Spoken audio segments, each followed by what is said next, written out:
тұрғандар. Никоновская патриаршая летопись. Біздің Нұрулла Гариф деген тарихшы бұларны тапқан и бастырған деген интернетта. Мынау нешік яңғырайды. О жестоком ответе казанцев царю и великому князю. Узнай же, царь московский, что отвечает тебе царь и все казанцы. Лучше умрем мы все до единого с женами, с нашими и с детьми за законы и веру и обычаи отцов своих здесь, и в отечестве нашем, в котором родились, и в городе нашем, в котором выросли и живем теперь, и в котором царствуют наши цари, которыми управляют уланы, князья и мурзы. Демократия, демок. Ты же и так богат, и много имеешь городов и земель, а у нас один только стольный город Казань.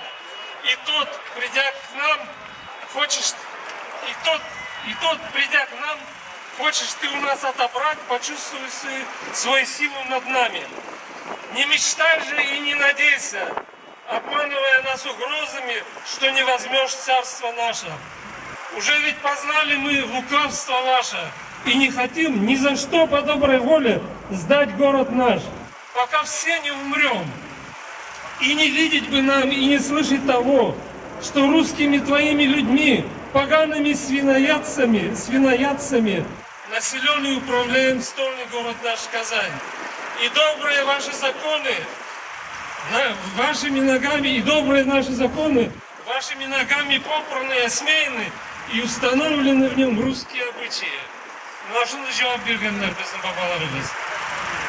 Мына ис кетмелі енді. Олар олы рәуіште өз законларын, ғадәтлерін, динін, тілін сақлар үшін олы рәуіште өлімге барғандар. Бірақ қазір біздің элитамыз жазған бұл нені.